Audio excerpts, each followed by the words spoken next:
When the sun comes up on America, across open fields, small towns, and city streets, a new day begins. And here, we rise with it. This is where hard work meets headlines, where truth matters, and America wakes up informed. Been an interesting week. They all are. This is your country.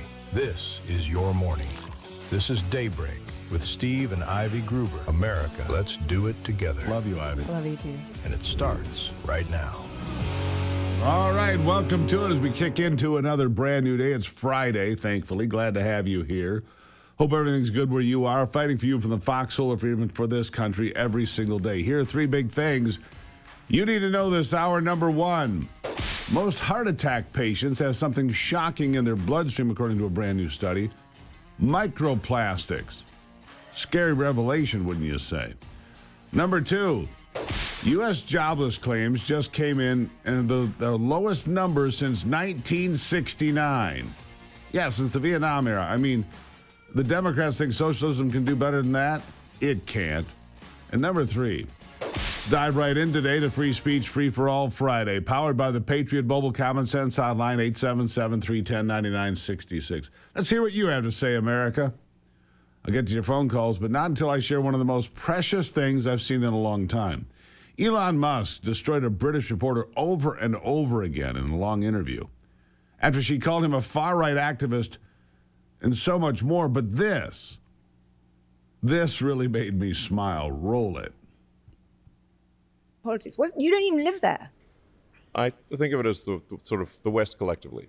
But do you see why this makes people think that this man who has all this power, he's the world's richest man, he thinks he has a right to influence our politics? It makes people, it's why, we started this conversation saying superlatives. It's why people loathe you.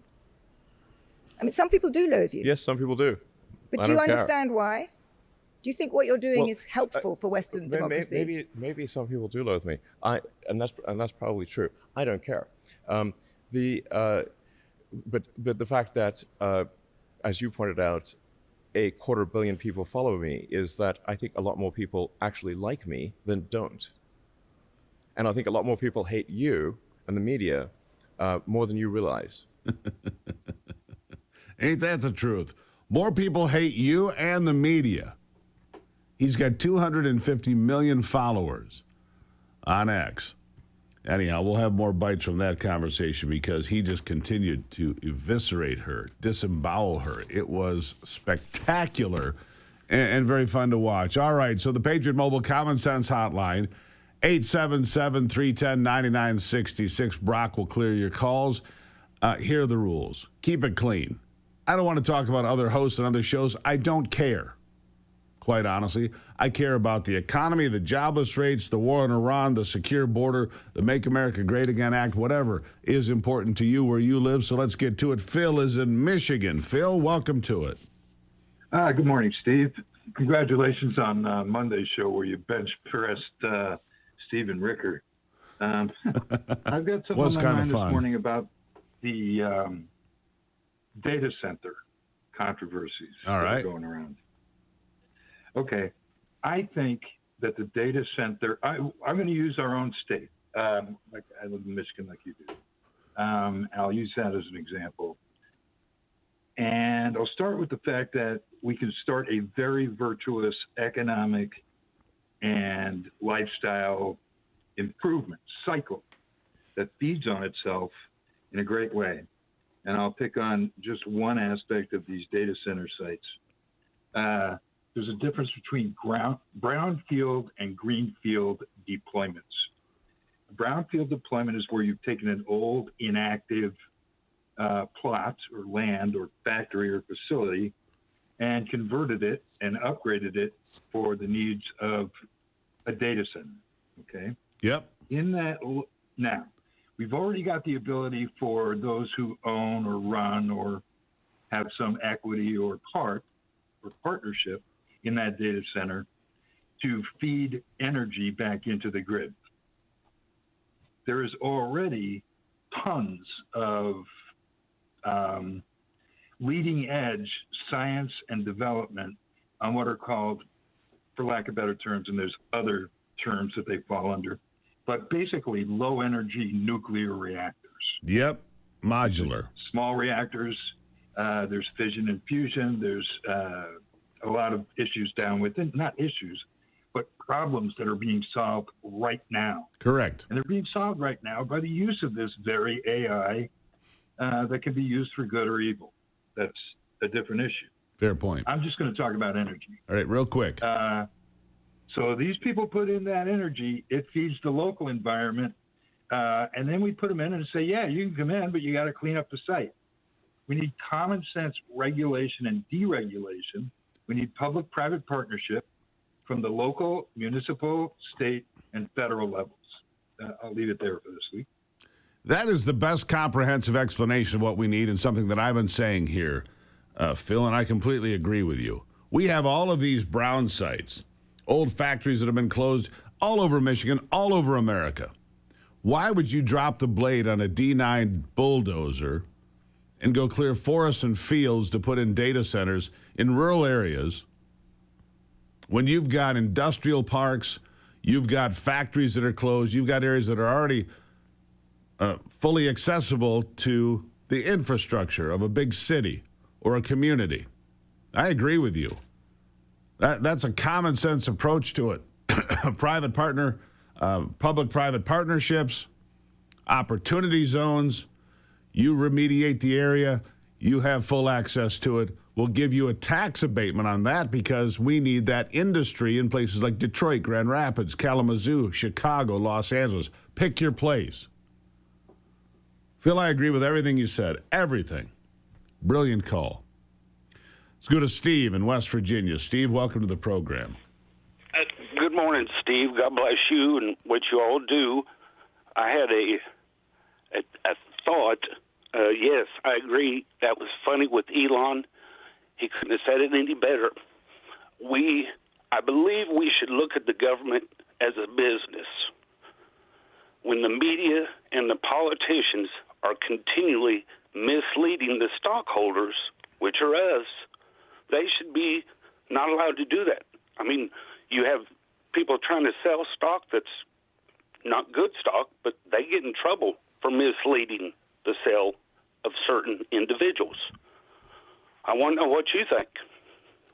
Look, I think that we get sold short by these politicians, Republicans and Democrats alike, in Washington every single day. You know, you've got these politicians that take, for example, back to energy. Here in Michigan, you get politicians that get paid off by consumers and DTE. They are the two monopolies running the energy, the electricity, and natural gas lines in Michigan. There has got to be a better way where these politicians are not getting paid off so that our rates continue to increase. Every time there's a rate increase of 6 or 8%, almost immediately, this might be true in your state as well, almost immediately, they're right back there ringing the bell saying we need to raise rates again. You just raised rates 7%. Well, we need to raise them again 7 or 8 or 10%. They never quit.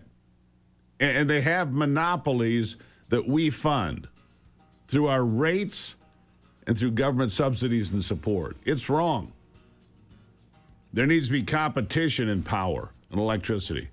And I agree, these data centers need to supply their own power, whether it's modular nuclear or natural gas power plants at their facilities, whatever it may be. Good calls to start this Free-for-All Friday, 877-310-9966. I'll be right back.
All right, jumping right back into it now. We're on day 12 or 13, whatever it is, of pounding Iran relentlessly. Donald Trump says they're trying to get a deal, a negotiation, and he says, I'm not interested, and keeps pounding them. Meanwhile, we've moved other assets into the Middle East as if we're ready to do something even bigger. Marco Rubio weighed in, saying Iran is paying a huge price. Listen to this.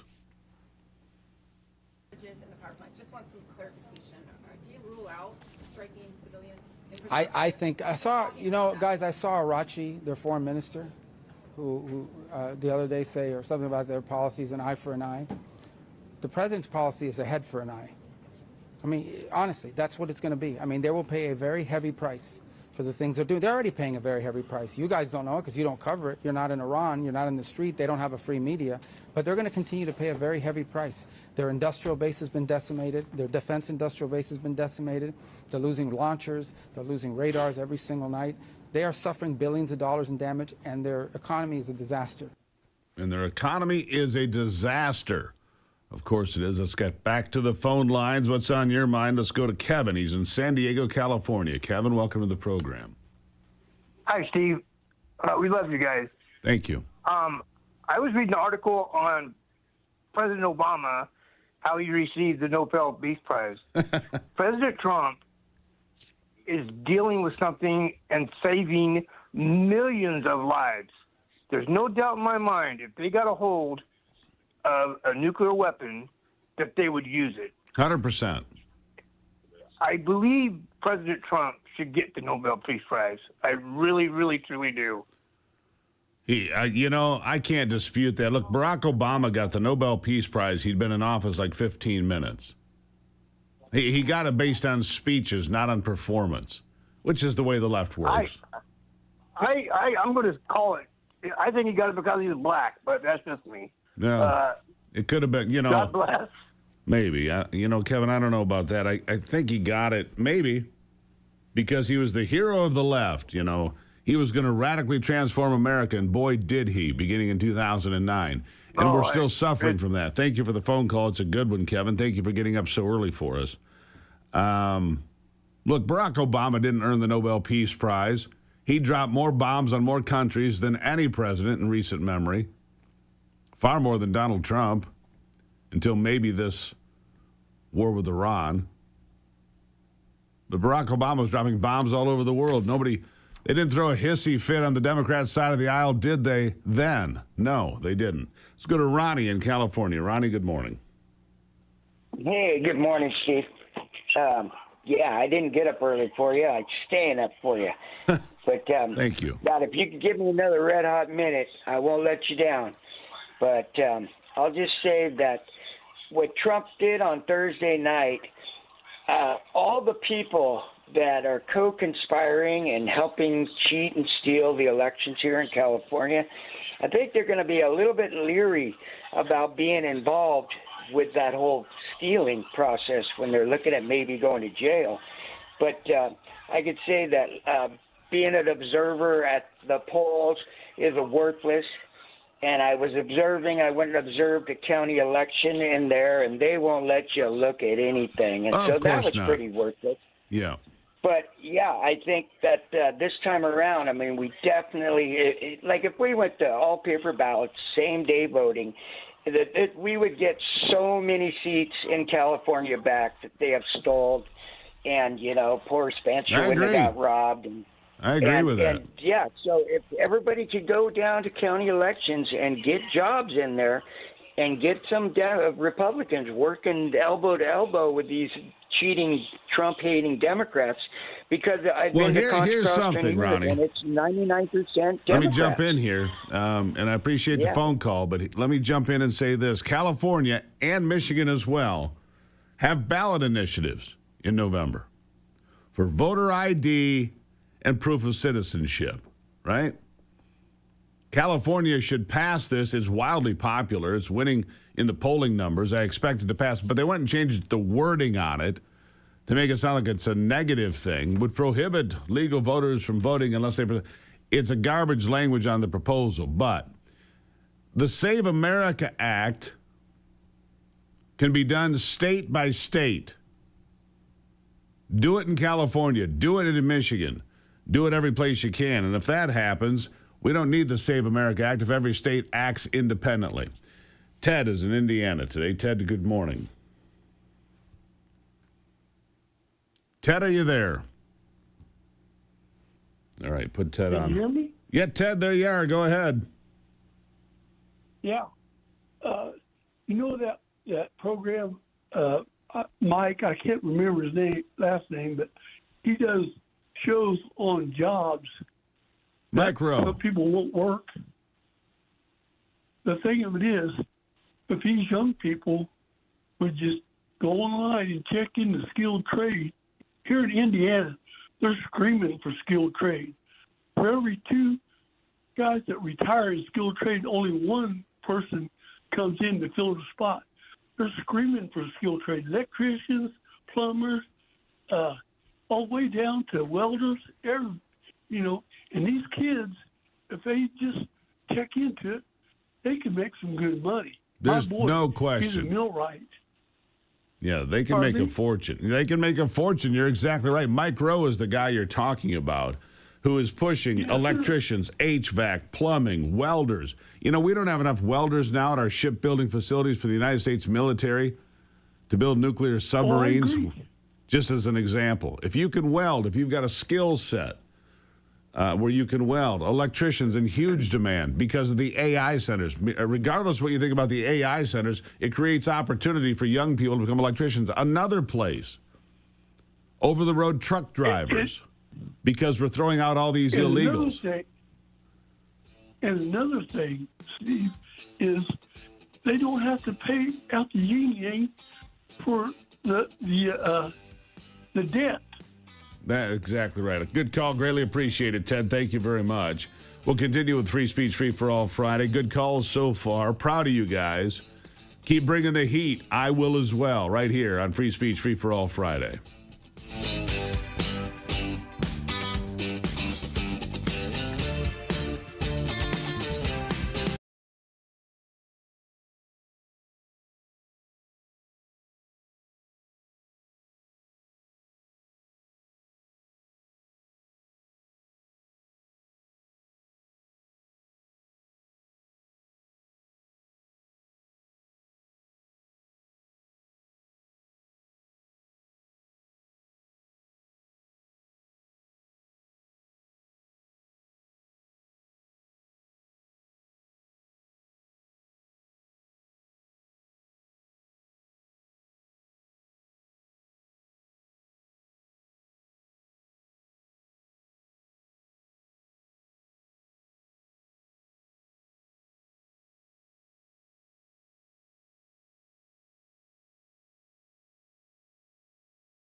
All right, this part of the program brought to you by my good friends at Patriots Relief CBD. It helps alleviate aches and pains. Anxiety can help you sleep at night.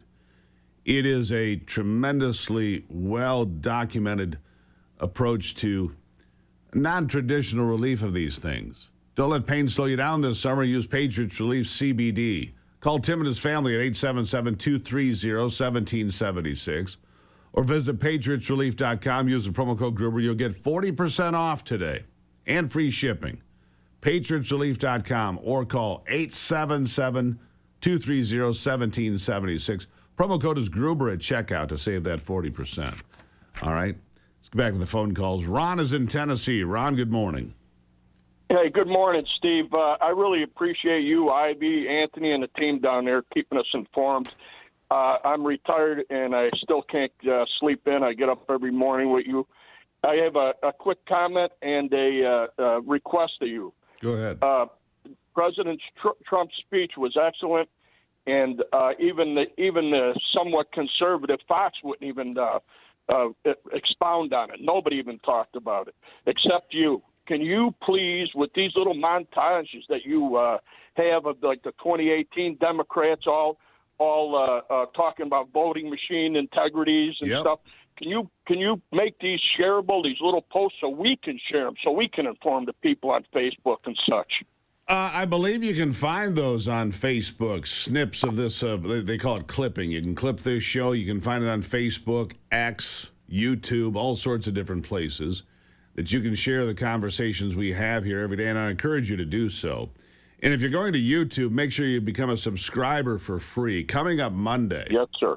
Susan Kokinda is going to be on as she connects the dots about oil prices and globalists and how people in London that you never hear of wield more power than anybody you've ever elected, just about, except for maybe Donald Trump. Stay connected with all of this. Go to YouTube, become a subscriber right now. And it runs live, does the program there as well. The QR code is on your screen. Quick way to get involved. Great call, Ron. Look, they did want paper ballots. They didn't trust the machines. Right up until they thought it would help Donald Trump, at which point they hate paper ballots. They hate voter ID. They love voting machines. It's absurd. Free speech, free for all Friday. More after this.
All right, back to it now here on Free Speech Free for All Friday. 877-310-9966 is the Patriot Mobile Common Sense Hotline. Well, I'll tell you more about Patriot Mobile and your free month of service that's available right now. But first, I'm going to go to Scott in Florida. Scott, welcome to the program. Morning, Steve. Good morning. I'm my first-time caller, and I enjoy your show, and you and Ivy and everybody. You guys are great on RAV. Greatly appreciate that. I have a kind of a conspiracy theory. I guess I got my tinfoil hat on a little early this morning about Iran, but Valerie Jarrett was born in Iran. That was Barack Obama's best friend, and John Kerry, I'm pretty sure his daughter is married to a mullah over there in Iran. And I just wondered, what's to say that they're not doing back channels, communicating with Iran, kind of going, giving them advice to go against Trump. And I just wanted to just throw that out there, because wouldn't surprise me in the least, Russ. A love affair with them. Wouldn't surprise me in the least, and thank you for a great call. And here's why. Barack Obama promised he was going to radically transform America, right? He said that at the speech in Chicago on election night 2008. And he meant it. And you look at what he did, and you look at the deals that he made, billions of dollars in cash on pallets delivered to Tehran in the middle of the night, as if that was going to stop them from their development of missiles, drones, and nuclear weapons. Give me a break. Seems to me that Barack Obama has continued to insert himself into American politics long after he left office, which, by the way, is contrary to the traditions of this country. When presidents leave office, they show up at funerals and dignitary meetings and things like that, but they don't involve themselves with ongoing policy and so forth. Therein lies the problem with Barack Obama. He just won't go away. And so it would not surprise me in the least if he was still having conversations with world leaders. Let's go to Jeff in Maine. Jeff, good morning. This will be quick. Birthright citizenship, I'm opposed to it, but what about the Trump accounts? Are they going to be able to access the Trump accounts? And I'm going to hang up now and just let you talk about that. That's a question that's been asked, and they should not, but when you procure illegitimate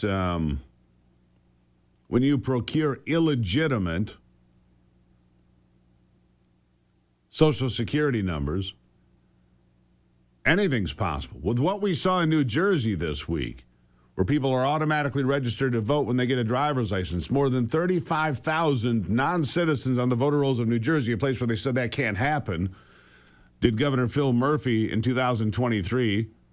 Now you got Mikey Sherrill there, who had to come out and admit. And the reason for that is because of Trump's speech. Trump's speech pushed them here, right? Trump's speech pushed them here because he said, and then Markwayne Mullins backed it up and said, look, if you are caught doing anything illegal with the elections, you are going to be held accountable. You will be absolutely held accountable. Paul is in Pennsylvania this morning. Let's go to Russ in New York before that, Steve. Russ in New York. He's been waiting longer. All right. Sorry about that. Russ, welcome to the program. Thanks very much, Steve. I get up an hour and a half early to watch Daybreak and make coffee. And your rugged, handsome face is no substitute for Ivy's lovely presence.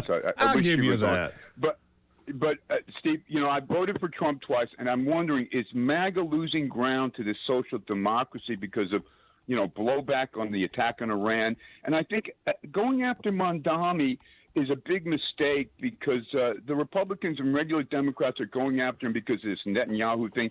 And all it does is draw attention to Netanyahu. It's playing right into Mamdani's hands. But I want to ask you real quick, should we be making deals with Saudi Arabia when 25 years ago a bunch of them flew planes, and Israel that maybe 63 years ago they killed JFK? I'm just wondering, should we be dealing with these people? Thank you, Steve. Well, I appreciate the call. I don't know that Israel had anything to do with killing JFK. Of course, at this point, there's been so much put out there. I'm not sure anybody can say with certainty who may have been behind it. Lee Harvey Oswald certainly could have pulled the trigger, but was he the one that was put up to it or, just dragged into it? I don't know the answer, Russ. And Mamdani and Netanyahu, Mamdani, more promises, more lies that he couldn't keep, of course. Because the fact of the matter is he's a mayor. He's not the head of government. He's not the president of the United States. Oh, you're going to have free bus passes. Oh, gosh, I can't do that. I'm going to arrest Mamdani. Oh, gosh, I can't do that. Typical socialist leftist lies to entice people, to lure people, to seduce people into voting for him. Then, oh, yeah, I can't do any of those things. Typical. All right, now let's go to Paul in Pennsylvania. Paul, how are you? I'm doing great. How are you, Steve? I'm good, sir. What's on your mind? Okay. I would like to talk about the Save America Act. I think there's another reason why the Democrats don't want it. It would create a database with only American citizens. Right now, they give licenses to illegal aliens to drive. They give them Social Security numbers. We don't have a database with just American citizens. That's right. It's all filled with junk, honestly. Right? You've got people that have Social Security numbers that shouldn't have them. You've got people on voter rolls that should not be there. You've got people that can't speak or read English that are driving 80,000-pound missiles down your freeways called 18-wheelers. This is all part of the plan. It's crazy, but we need the Save America Act to get a database of just American citizens. I think that's a good idea. Thank you for the call. Greatly appreciate it. And remember, California, remember Michigan, you guys have a ballot initiative in those states where you can make voter ID mandatory, citizenship mandatory. You don't have to wait for the Save America Act. It can be done state by state for the states willing to do it when citizens can go out and get the signatures and get it on the ballot. Do that. And if it's not happening in your state, make damn sure it does by 2028. Brenda is in Spokane, also up early. Brenda, good morning. Good morning. Yes, I'd like to ask you about this Graham's seat in the Senate, who has the sister has got. Does the governor pick that person or who? Yeah, Henry McMaster, the governor of South Carolina, fills it temporarily. And then there's going to be a primary here with several people, including people like I like Ralph Norman. I do.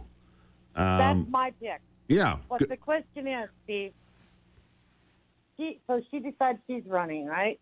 Yep. And my pick is who you want to. I really like him. He's always went for Trump, and Graham has maybe half the time, okay? Correct. He has over 70%, right? Okay. The sister has never. I'm really bewildered why Trump endorsed her.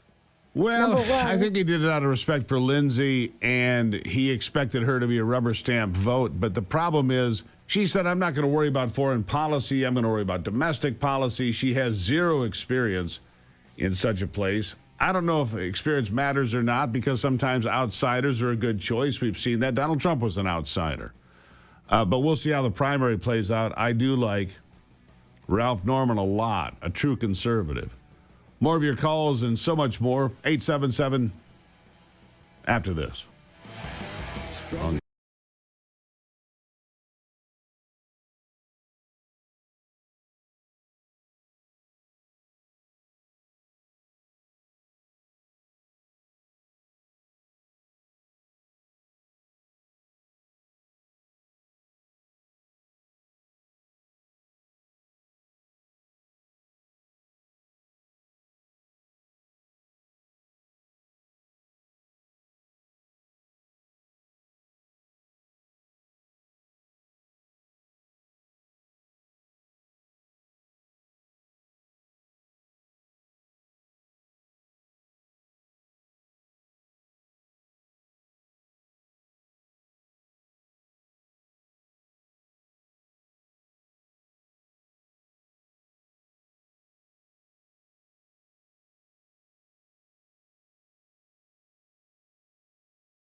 Welcome back to the program. I want to talk to you about something that really bothers me, and that is the folks that go to church on Sundays don't go to the polling places on Tuesdays. And I don't know why that is.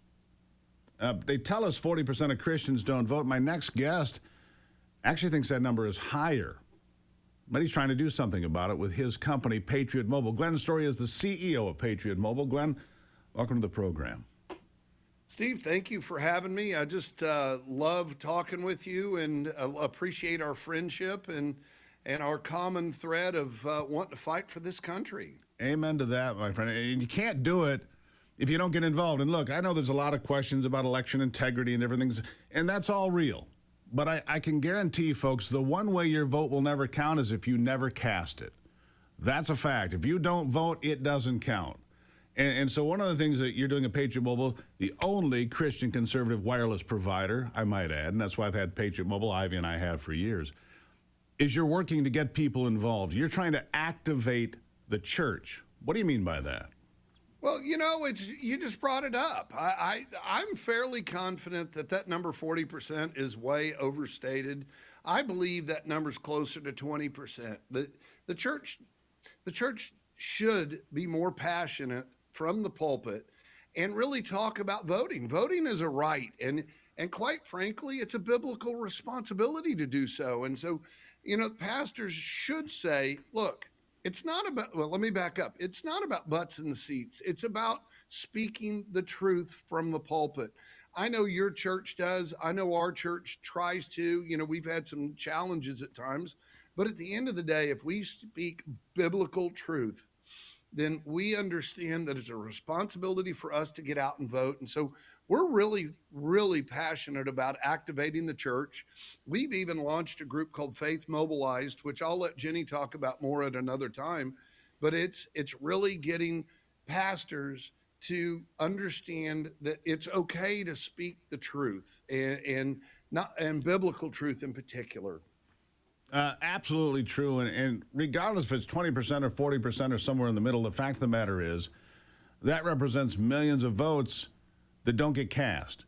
In a time and an age when everything biblical is under attack. God's getting kicked out of the center square, out of the school, out of people's homes, and it's time to invite God back into the house, in my estimation. And like you point out, it's a biblical responsibility to vote, right? Amen. I mean, you said it perfectly. And you look at this and just say, hey, if you got it, let's just say it was 30% or 40%. Let's just increase that by 15%, from 40 to 55, 15 points. That's millions of votes. There would be no debate about election fraud. The registered voters that go to church or the unregistered voters that go to church, we should be having voting registration at our churches and getting folks involved. And, that's something we pushed at our church a few years ago. We set up booths for 2 or 3 weeks. We went to the elders and said, hey, let us, not as Patriot Mobile, but us as citizens, invite others to vote. And we registered hundreds of people. And that's the start of it, right? It's just educating people about what's really going on. I say this all the time. Prayer is one of the most important things we can do, and that's our conversation with God.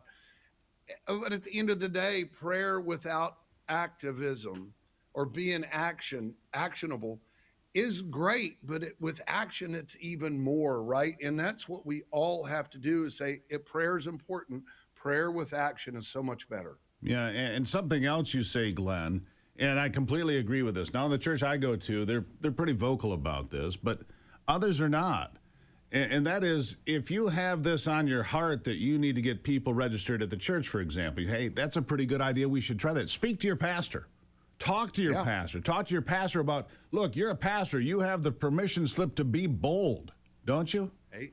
Amen. I mean, you hit the nail on the head. Be bold at the pulpit. I know they're worried about getting their tax exempt status pulled and all this other stuff, but at the end of the day, speaking the truth and being bold and saying, hey, I need you to get out and vote. Well, all of us think our church is incredible, right?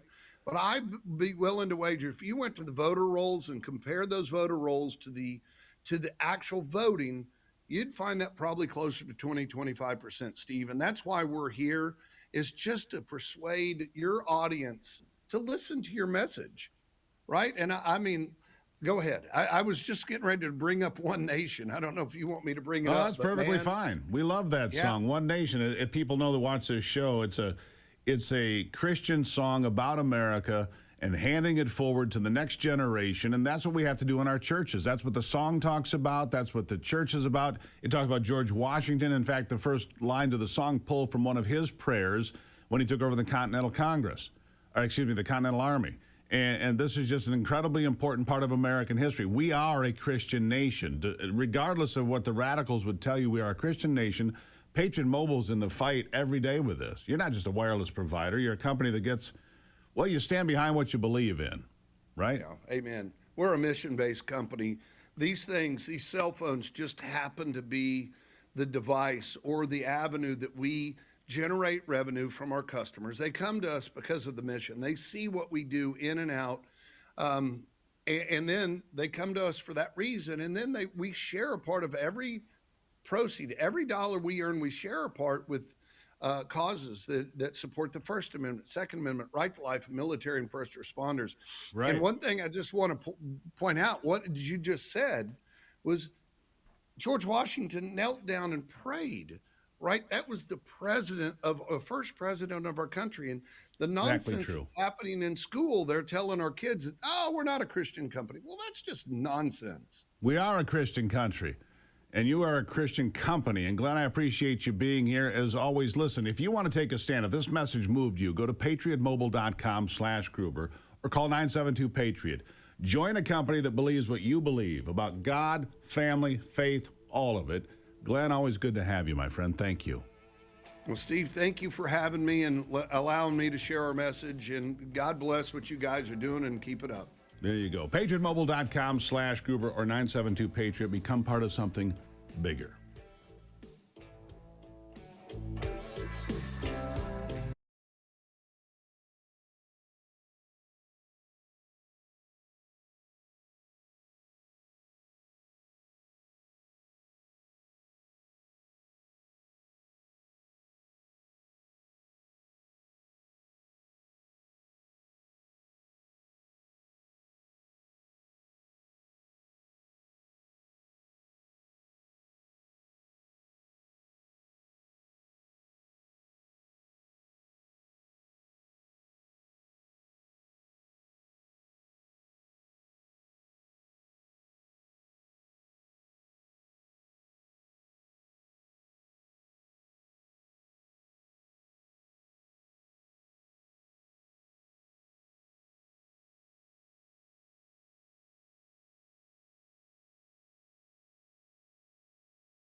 All right, let's keep the calls rolling on that Patriot Mobile Comments on Hotline, 877-310-9966. Good to have you with us today. Terry is in Kentucky. Terry, good morning. Welcome to the program.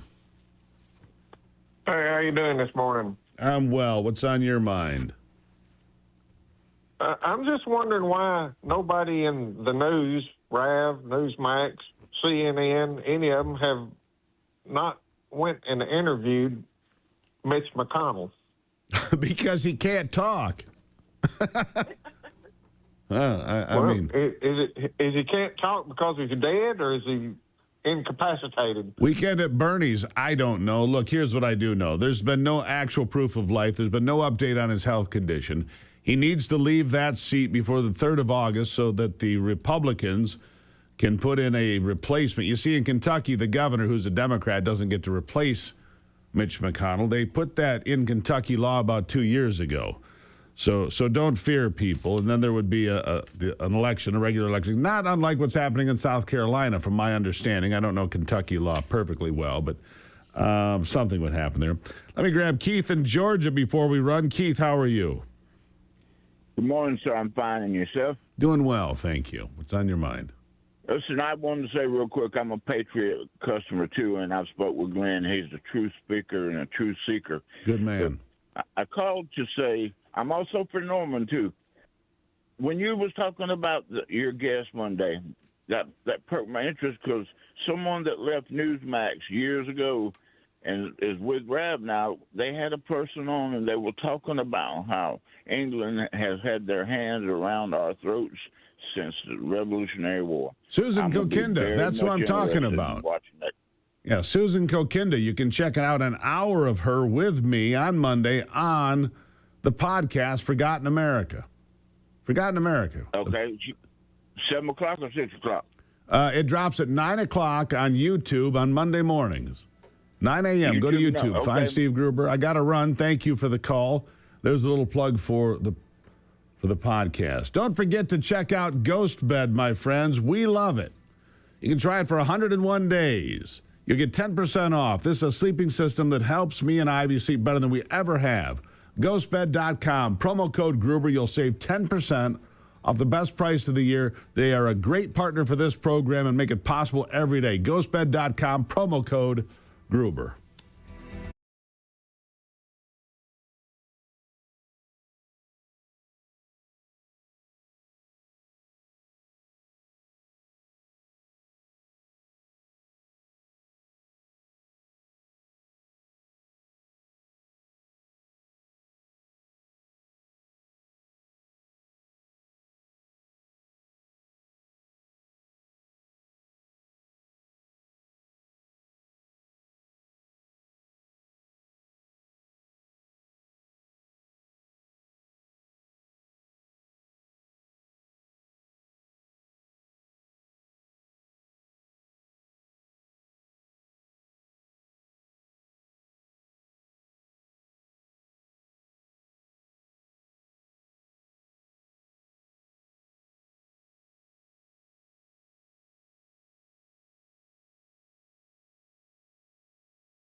America's awake, and we're just getting started.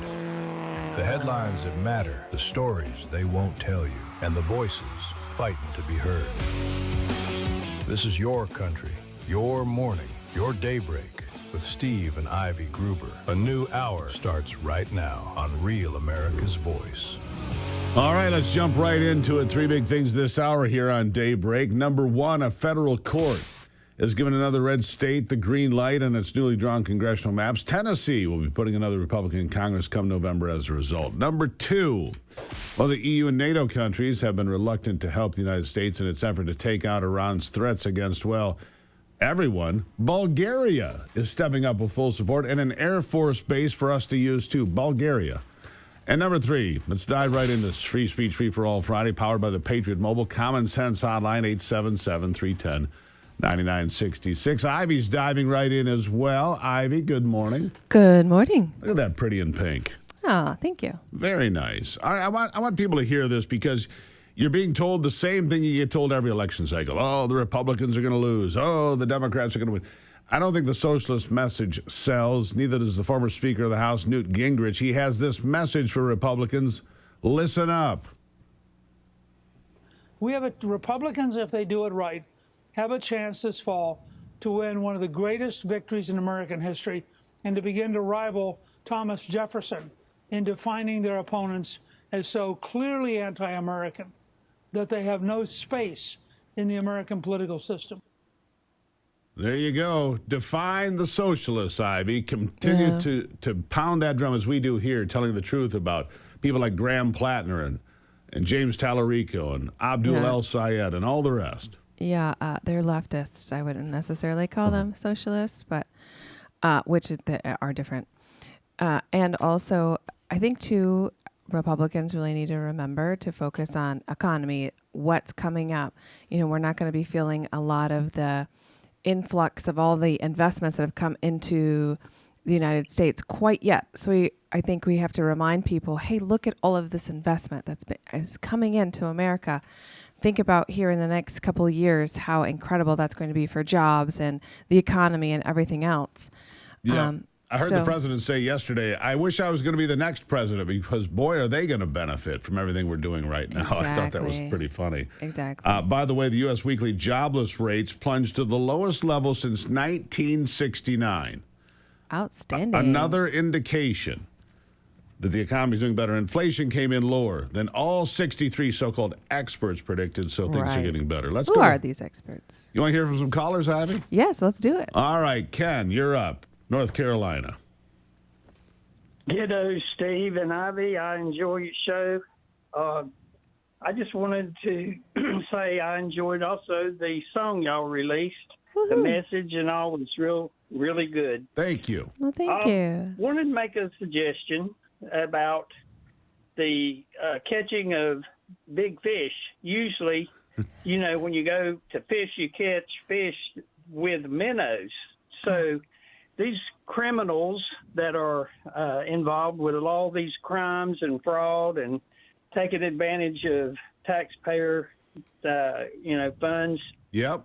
They should be, in my opinion, audited by the IRS to see where the money they're getting came from and to prosecute upstream to the bigger fish instead of just letting the I agree. Criminals get away with this stuff. I think, thank you for the phone call. I think the Attorney General, Keith Ellison in Minnesota, the governor there, all the people in California. Look, it's not just blue states, it's red states too. I mean, these people are dirty through and through. I mean, you see these people go off to Congress and become millionaires. Yeah, it is true. But, these fraudsters that are coming in, I think we forget that a lot of the time we want to see action, and action is happening. But how much do you love the process, Steve?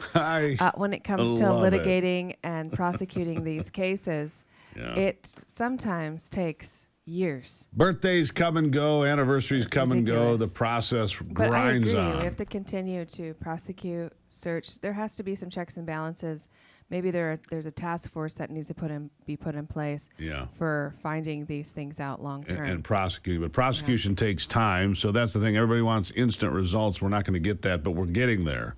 Yeah, and what Ivy was saying is, I hate the judicial system because it takes forever. Anyhow, let's go to Diana in Georgia. Diana, good morning. Good morning. Can you hear me? Perfectly clear. Great. Thank you. I love your show, my favorite on Rev.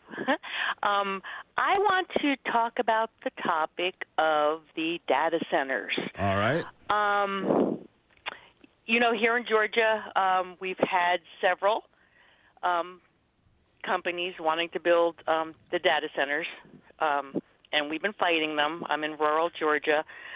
I watched our president. I love Donald Trump. I love everything he stands for, but I was kind of in disagreement with him last night at the remarks he made at the EPA meeting.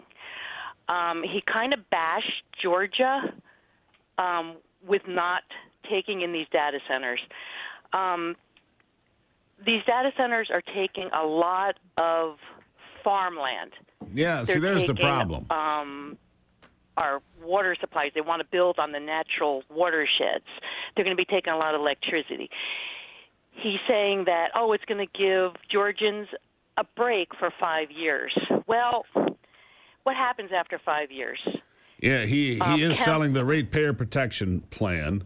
That's what he's selling, the ratepayer protection plan, to make sure that these data centers, and we talked about this earlier in the program, build them where there's already been industry. Build them there where there are closed factories. Don't build them in farms and forests, right?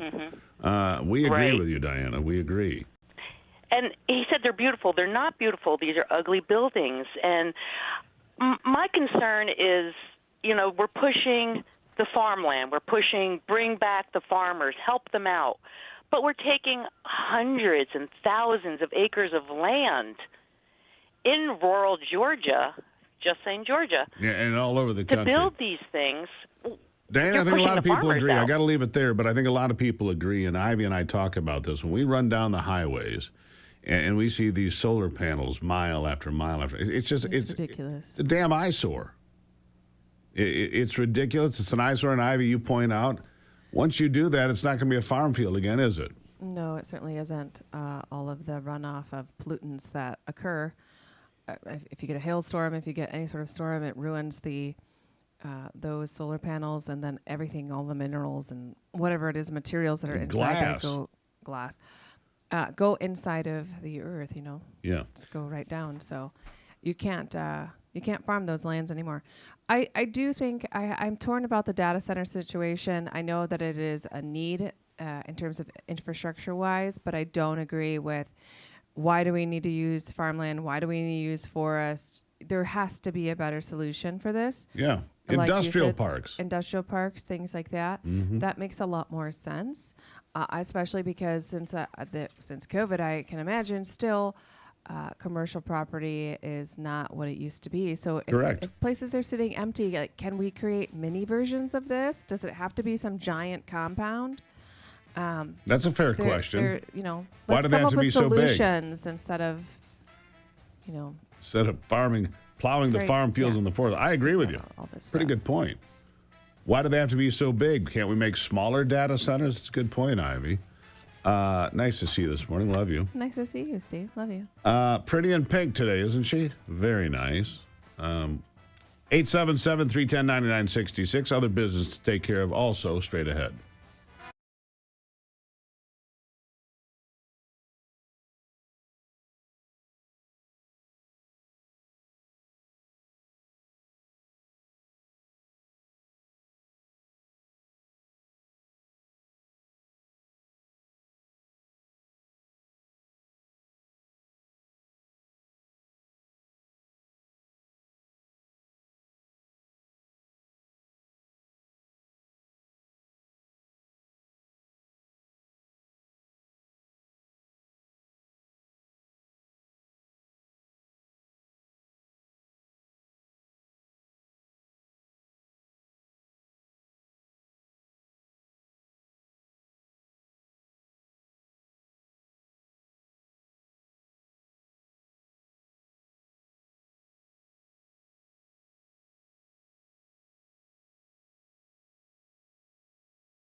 All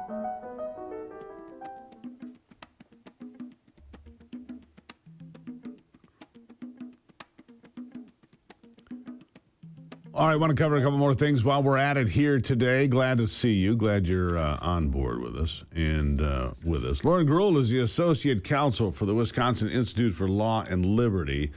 And believe it or not, we're still having this argument. We're still having this conversation about boys in the girls' room. You know, if I went into the girls' bathroom when I was in junior high or high school, I would have been promptly suspended, and rightfully so. But somewhere along the lines, people decided the boys could dress up as girls and use the girls' room. And we're still having this conversation. It's ridiculous, but they're fighting it in Wisconsin. Lauren, welcome to the program. Hi, thank you for having me, Steve. Glad to have you. All right, so tell me about this battle, because Wisconsin parents, students are suing a school district over gender-neutral bathroom policy. Look, my bathroom at home is gender neutral. If you have single stall bathrooms, nobody cares. Do whatever you want. But when you have community bathrooms, it's a whole different thing, isn't it? It really is. So our clients are the New Richmond Parents for Strong Schools, which is an association of parents and students, almost all of which are women, who are enrolled in the New Richmond School District. Some of the students in this association became aware of a man or a boy using their designated bathrooms. And when they brought this to the attention of their parents and of the administration of the school, it became clear that the school has a policy allowing boys to use the women's restroom. So this is a little bit worse than a gender neutral bathroom policy. This is a policy where men specifically or boys specifically are allowed to use the women's and girls' restrooms. So there it is again. I mean, I thought we were past this. I mean, this is a 90-10 issue or more. Americans don't want boys, however they may dress or whatever pronouns they may use, to go into the bathroom, the locker room, or any place else where it's an intimate environment for young women. Look, teenage girls are already awkward enough in their own bodies, trying to figure out the world, and hormones are raging and all of this stuff. I raised 2 daughters. I get it. So why do we allow that? I think it's abusive. I think it is abusive. And if the kids are still in middle school, I'd call it child abuse. Lauren, why are we still having this conversation? That's a great question. It's something that's been hotly debated, obviously, in our country for a long time. And a lot of states that have policies that pop up like this have some pretty unfortunate case law that came out in around 2020, right before 2020, where a lot of this comes from. There was also a Supreme Court case, Bostock versus Clayton County, which was a case about employment. It had nothing to do with schools, where a Trump-appointed justice talked about how discrimination based on transgender status is discrimination on the basis of sex. And really, it spurred a lot of bad case law in a lot of these federal circuits. So that's where a lot of this comes from. However, as I'm sure you and your listeners are well aware, there have been many cases recently from the United States Supreme Court that really seem to clear up a lot of the topics surrounding this issue. They've said now that Title IX, when it uses the term sex, refers to biological sex. So it's protecting biological women and girls. And we've had conversations about the Equal Protection Clause, among other things. So to your point, it really feels like this conversation should be towards the end. It should be settled. And it's common sense. It's a common sense take to allow girls and women to have privacy in their own spaces. Agreed. All right. So where are we on this case? Give me a synopsis here. Yes. So we filed a complaint against the New Richmond School District. And then in June, they filed a motion to dismiss.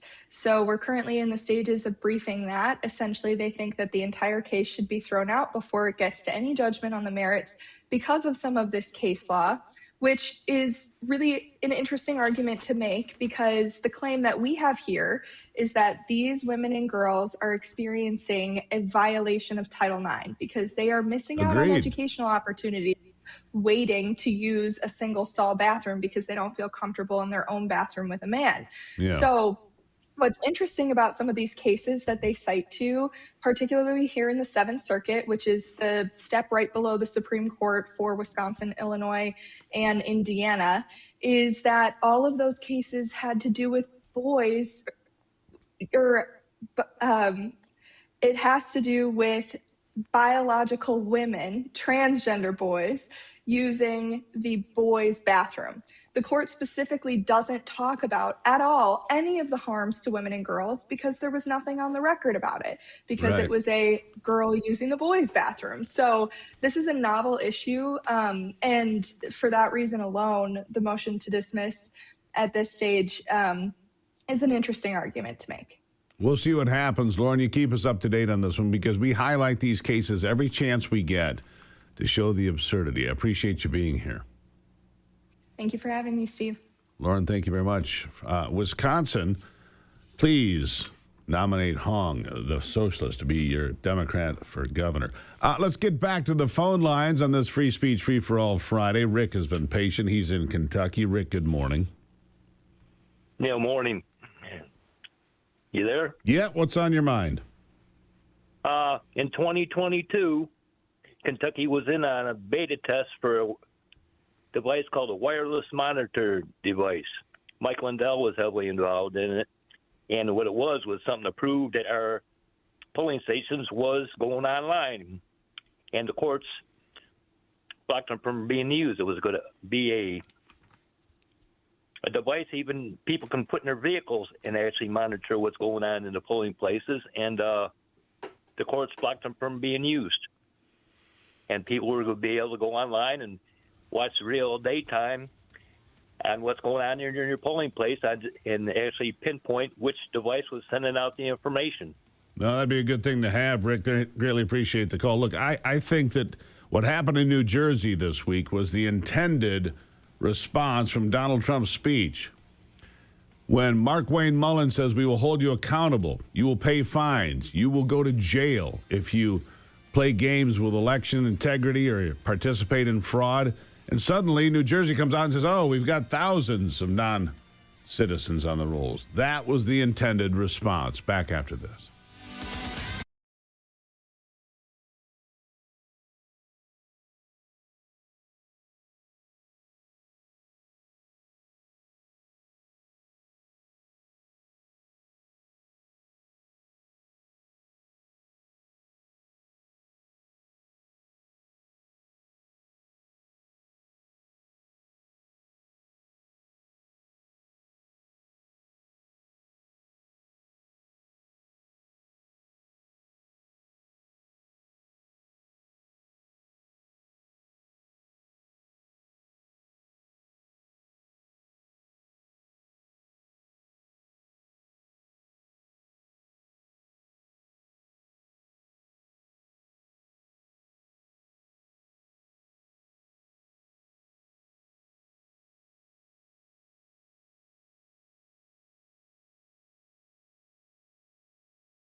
All right, Alexander Hamilton built America's financial foundation on the principle of sound, stable money, later embodied by the gold standard. However, we got rid of that in 1971, and ever since we've seen the value of the dollar erode. What is the foundation of your savings? Is it gold or something that can be shaken, disrupted, or devalued? Birch Gold Group has been helping Americans solidify their savings with gold for 15 years, and they'll help you exist with an IRA or 401k into a tax-sheltered IRA in gold. Learn how gold fits into your portfolio by texting America to 989898. You'll receive a free information kit, no obligation. They've got an A+ rating with the Better Business Bureau and a 5-star reviews that are countless. Let Birch Gold help you build your foundation with gold. Text America to the number 989898. America to 989898. Let me get back on the phone lines. Guy is in Michigan. Guy, good morning.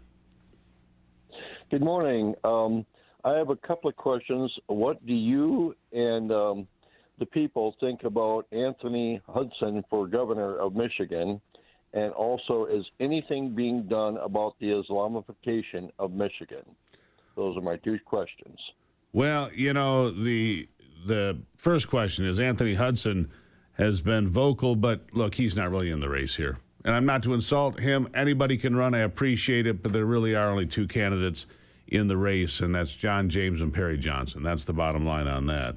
And as far as Islam, it's not compatible with Western values, period. Charlie Kirk said it all the time. I say it as well. It's not compatible.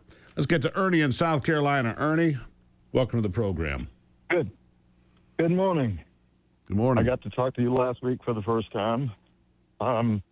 I talked to you about my mother's vote and the fact that she was unable to get vote for Trump last time before she passed away.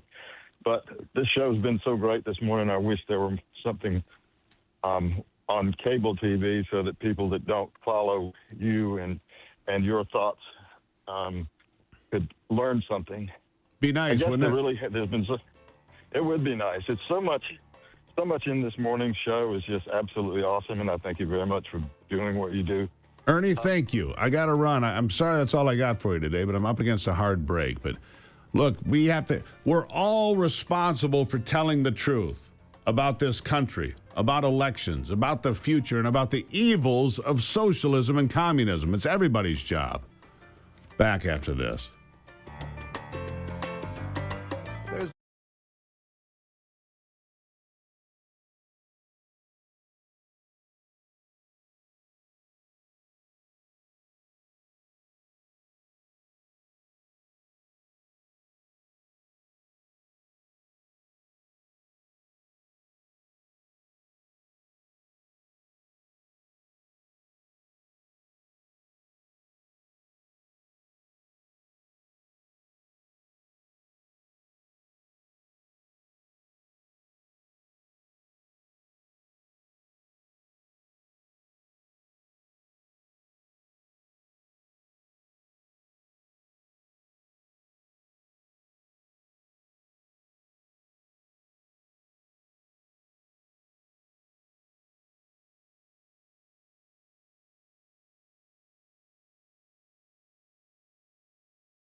All right. Shifting gears just for a moment here with one of the folks that serves in Washington. He was in with the president this week. He just told me, Congressman Tim Walberg from Michigan 5 with me. Congressman, nice to see you today. Hey, it's good to be with you. Good to have you. All right, look, I don't know if we've talked about this, but I am curious. It seems to me that right on the heels of President Trump saying, look, we've got voter fraud problems, we've got non-citizens voting, the Democrats scream like their hair's on fire. No, we don't. And then New Jersey, the governor admits, we had 6,600. And actually now the new number is over 35,000 non-citizens registered to vote just in the state of New Jersey. We need election integrity. Now, here in Michigan, my understanding is we have a ballot initiative that would basically do the same thing, would require voter ID, citizenship. They're doing the same thing in California. If we can't get the SAVE Act, the citizens do have power in their states to make a difference, don't they?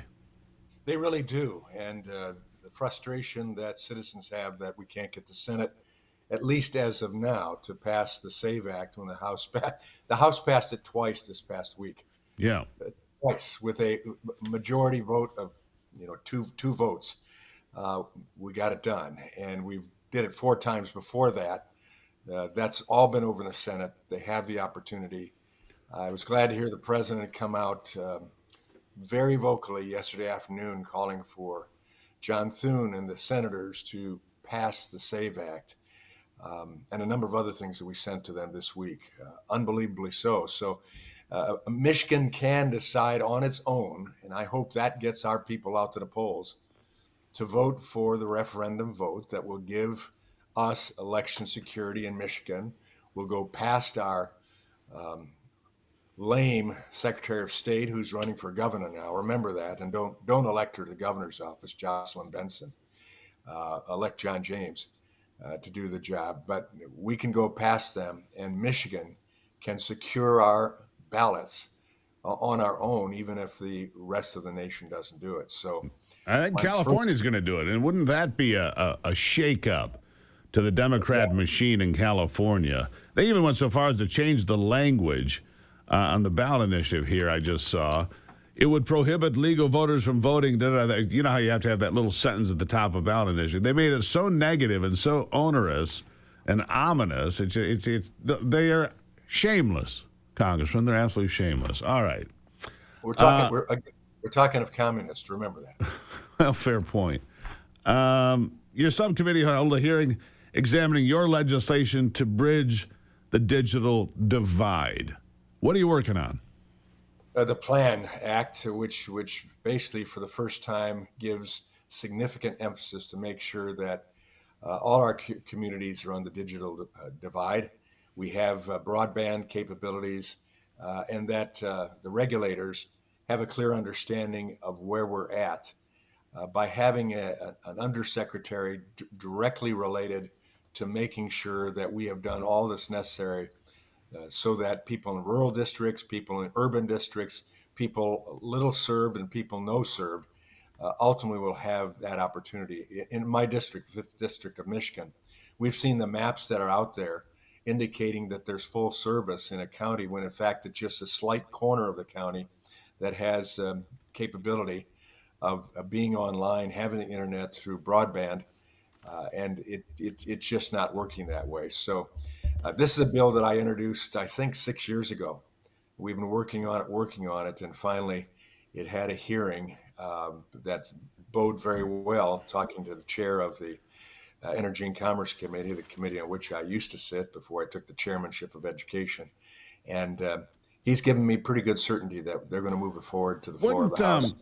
Wouldn't we be able to do that with Starlink at a better cost? Wouldn't that work for people in the majority of places around the country now with all the satellites?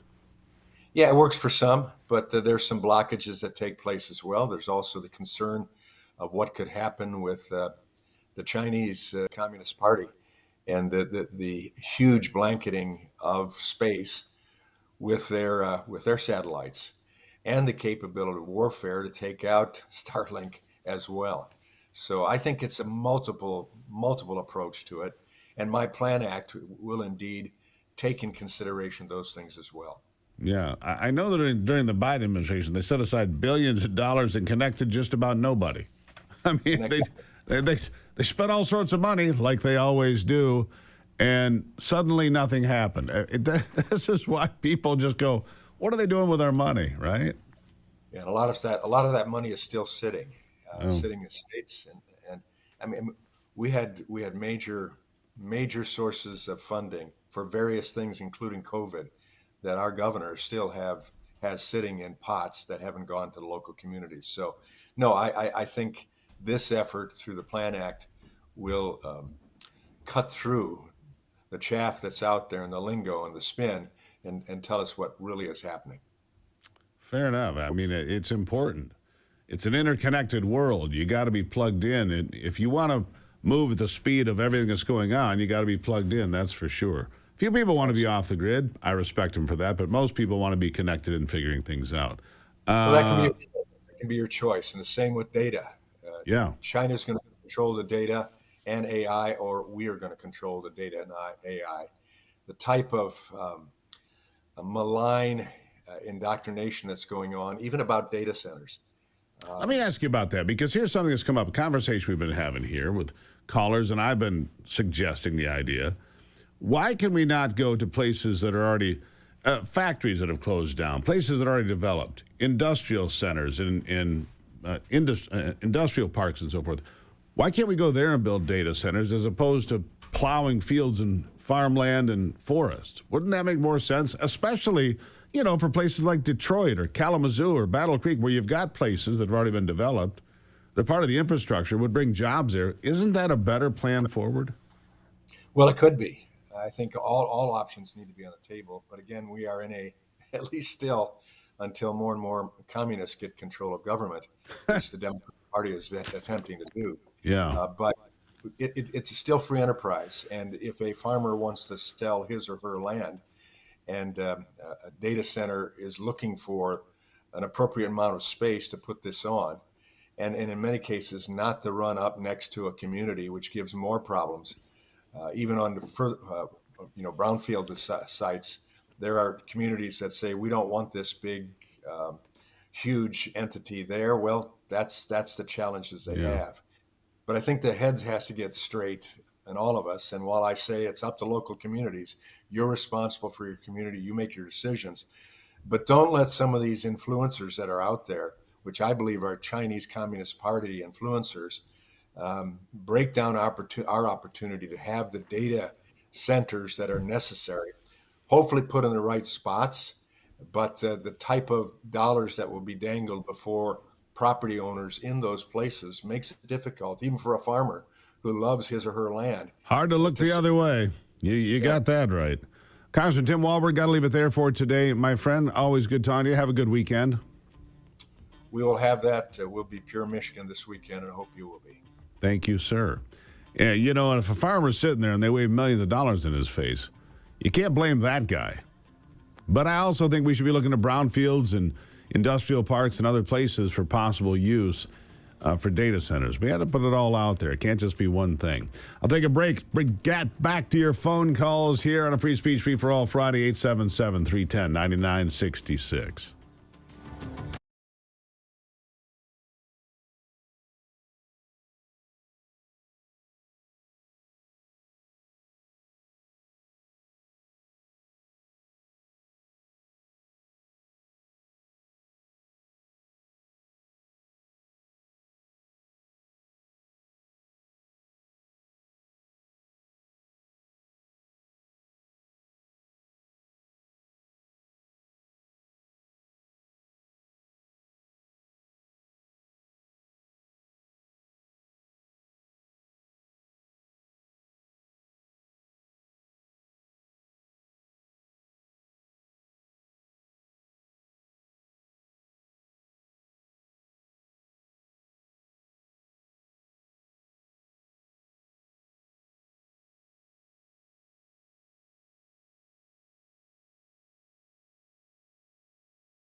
All right, free speech, free for all Friday. Calls from all over America. God, I appreciate talking to you. I do.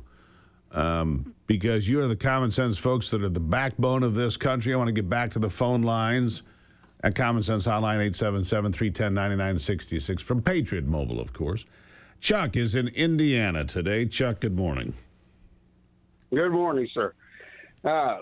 Just touch on something that you said a while ago about men in the locker rooms. Yeah, when I was in school, we'd run up in the bathroom, the changing room, or the showers. We get a board put to our rear end. You know what I'm saying? No, absolutely. Anyway, now, what I did call about today, sir, was Democratic Socialists of America. You got all these people, AOC, Bernie Sanders, Warner, Yep. such, going out there snugging up to these people. But what they don't realize is they're going to get primaried out because these people are getting emboldened. With Mondani elected, they think they're unstoppable now. And these people go out there, and they're not Muslims. See, AOC and all those, that's where they're going. They don't understand. They're infidels to them. They're just using them. Yep, that's right. Progress their advantage, and they're going to get taken down. And these people, I don't know if they'll win their elections or not. Seems like they will. And one of the problems with it, these people, free stuff, free stuff. The younger America, I'm 62 years old. I didn't grow up like that. We had to work. You got to work. And you're exactly right, Chuck. The Red-Green Alliance, thank you for the phone call. The Red-Green Alliance, the Islamic marriage to democratic socialists, which is just communists. Yeah, it's a marriage of convenience that once it runs its course, one will eat the other. My bet is on the Islam eating the communists, but I don't know for sure. We'll see. Let's see. Pete is in Tennessee. Pete, how are you today? I'm good, thank you. Number one, McConnell. I'm asking everybody that can hear me, call your senators, but call them in the phone number in the state. Don't trust the phones up there in D.C., but call them. I've already called mine, and I told them, I want to see one of them. I want to see positive. I don't want to see a picture. I want to see my my senators, I want to hear my senators stand there and say, I went and I talked to that man, and he is not brain dead, or he is not put on ice. And I'm not being funny. I just want to with know the that ice. he's functional. He has not been there since the 14th of June, right? I just want to know that he's functional. And if he's not functional, resign the seat so we can get a Republican senator from the state of Kentucky that will do the right thing. You're exactly right, Pete. Great call. I want to hear from somebody who's spoken to him. I want to see him on camera. Put him on camera. Show me that he's functional. Where is Mitch McConnell? Yeah, it's an old folks' home there in Washington. Paul is in South Carolina. Paul, good morning. Hey, good morning, Steve. Good to talk to you again. Good to have you. When did common sense become a four-letter word? That's what I want to know. I think about the year 2000, 2005, roughly, somewhere in there. Well, I tell you what, I'm going to change gears a little bit. It seems like we need to have terms for some of these politicians, or at least have cognitive tests that are mandatory, because well, I told this story here recently. And the truth doesn't change. Yeah, I've told this story a couple of times. There was a member of Congress, a Republican woman, who they couldn't find. This is a couple of years ago. And people got on the trail, and they found her at a memory care old folks home in Houston, Texas. She'd been there for 6 months. And yet, her staff carried on as if everything was normal, right? It's not. This thing with Mitch McConnell is not normal. Kentucky right now does not have representation out of Mitch McConnell or his office, period. Can't vote, right? It's crazy. Exactly. Anyhow, it's crazy stuff. It's it's not supposed to be an old folks' home. I mean, Chuck Grassley's sharp as a tack, but he's kind of an exception. Let's go to Dan in Tennessee. Dan, good morning. Steve, got two parts. One, the problem, two, the solution. One, Definition of insanity is keep doing the same thing over and over and hope different result. I want the Save America Act to pass. The reality, it isn't going to pass. Even if it passes, Mark Elias and the Democratic attorneys will tie it up in court. It'll have no effect on the midterms. Correct. Solution, go to the Presidential National Security Emergency Declaration, which the president has the authority to do. In 1983, the Supreme Court ruled he can do this. He's already used it once in 2019 to get money from the Pentagon to build the wall. Once he issues that declaration, he can do an executive order which mandates ID for voting, citizenship, no mail-in ballots except those that are authorized, and the best part, you have to have paper ballots and no machines. If the president will do this, Well, hold on. I do have a If he question does about it, we that. lose. Hold on. A lot of states don't have paper ballots or machines. They don't have the equipment. So then what? They don't. Well. I mean, you got to problem think is about that before you advocate for something. State like the state of Washington is almost exclusively mail-in ballots. They don't have paper ballots. And think about that one, and I'll get back to you. I understand that. But the Senate stalled around for over a year, and they did that on purpose. Oh, I get so all that. that. We wouldn't do this. They're trying to wait out so Trump. Here's the problem. 19 states, I think you've said this, issue driver's licenses to people, ID. And 15 automatically register them. That's right. Right. So how are you going to validate that they're a citizen if they already have a license to vote? So the only way to do it is you've got to have paper ballots. Right. But your problem, again, Dan, I appreciate that. What do you do if you tell states they have to use paper ballots by November 4th? And they don't have the ability to do that because they don't have the equipment. It's a real concern. I agree with you. But you can't wave the magic wand and make it happen. I'll take more calls after the break, 877-310-9966. I'm just telling you the facts on the ground. I'll be right back.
You know, it seems we kick Brock out on Fridays. You know, he never gets his chance to do sports and breaks his heart. But I've got a chance to get some more callers in. I'm going to do it. Brian is in Illinois. Brian, good morning. Good morning. What's on your mind? Yes, I'm here, Steve. Yeah, go ahead. My concern is the tariffs, and I'm a big supporter of tariffs. But I don't think the tariffs go far enough because tariffs seem to be more of a tax on products, where we also have services from overseas. We've lost a lot of IT jobs, programming jobs, support jobs. Like when you call your bank, you call for a service somewhere, and you find yourself talking to someone who's hard to understand because of their language barrier. Yeah, all and if we been there. tariff those services and get those IT jobs back to America, because we literally have tens of thousands of youth graduating colleges or some type of intern program, and there's no jobs for them because those jobs are overseas. That's interesting. Call centers. Get the call centers back to America, Brian. That's what you're saying. And if they're going to run their operations somewhere else, put a price to it. All right. It's a worthy consideration. I don't mind that. Let me get one more before we hit the end of the hour. Dwayne is in Michigan. Dwayne, how are you? Good. How are you, Steve? Good. What's on your mind? I'm just wondering if you could clarify for the people of Michigan why Mr. Trump has supported John James over Perry. As far as I can see, everything that James does is with the Democrats. It is a point of contention. I'll guarantee you that. And he's coming Monday. The president's coming to Michigan on Monday. I'll be there. A lot of people not pleased with that. That's pretty clear. But we'll see what happens in the primary. Happy. Yeah, a lot of people not pleased. Thank you, Dwayne. It is a point of contention. A lot of people surprised that the president jumped in. But apparently he likes John James. Okay, John James is the Trump-endorsed candidate. But that's now down to Perry Johnson and John James as to who comes out on top, right? We'll see. I'm going to take more of your phone calls in a moment here after the top of the hour here on Daybreak. Remember, you can always send me emails, stevegruber.com. I read them all. I even call people on occasion. I called a guy last night because his email was so good. stevegruber.com. Daybreak continues.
America's awake, and we're just getting started. The headlines that matter, the stories they won't tell you, and the voices fighting to be heard. This is your country, your morning, your daybreak with Steve and Ivy Gruber. A new hour starts right now. All right, welcome back to it. Let's jump right back into it. We're just going to get straight to the phone calls. It's been a great morning here of Free Speech, Free for All Friday. James is in Florida to start this hour off. James, good morning. Good morning, Steve. What's on your mind? Yes, I understand that everything that comes from the federal government comes on a cart because I was shot in the head when I was 19 years old in a robbery. And these illegals is getting all this money. If they're getting a check, it's coming through a bank, so they could figure out these illegals then, sir. So it all files through a bank account. It goes to a debit card. I mean, there's got to be a way to control the money. Look, this is why they just cut off $1 billion in Medicaid money to California and Minnesota. It's easier to figure out where it's going if you don't send it first and fix the system than it is to claw the money back later, isn't it? That's true. Yes, common sense ain't so common anymore. I'm glad you guys got it. Yeah, greatly appreciate it. Thank you, James. Let's, again, the phone number, 877-310-9966. We have one line open right now if you want to jump in on it. 877-310-9966 is the Patriot Mobile Common Sense Hotline. Mary is in Virginia today. Mary, good morning. Yes, good morning, Steve. Good to have you here. How are you? Thank you so much, sir. Thank you for your work. So I wanted to bring to your attention the case of Dr. Rahim Shafa. He was a Persian psychiatrist in Lexington, Massachusetts, that went to jail about 16 months ago for administering a drug that was approved by the FDA, but it was not approved in the pellet form that goes underneath the skin. It's a time-released 3-month product that helped his opioid patients immensely and was affordable for them. So he became the scapegoat on this case that came against the Biden DOJ brought against them. What is the drug? What is it for? Is it for pain? Is it for to get off opiates? What? I'm not clear on what you're telling me. Yes, it helps them to get off the opioids. It's Nioxidone, and it it treats the patients most effectively. And he was getting the product through Hong Kong, and the DOJ basically came against him with a money laundering charge, and we're trying to get him a presidential pardon. Peter Tickton is standing by to help, but we need, funds, and I thought you might know of something, some way. Well, the first thing to do is to talk about it. So here's what I'd like you to do, Mary. I want you to go and send me an email. Go to stevegruber.com, send me an email so I've got Rahim Shafa's information, a little more information about the case, and I'll go look it up, and I'll see if we can get something done about this. Thank you so much. I really appreciate it. He's been emailing me, a few times a week, and I've been advocating for him as much as I could. Well, you did a good job this morning. I appreciate it. Again, send me that email. Send me the email, stevegruber.com. Thank you, Mary. I got to jump over to Jesse now in Denver. I'll look that case up. If that's true and it's a guy that's helping people get off addiction, I'm going to help him out. Jesse, how are you today? I'm very good. Thanks for taking my call. Love your show. All right. What's on your mind? So I was a mailman for a long time, and I just want to point out a few things about why I think the Democrats are so insistent on keeping mail-in ballots.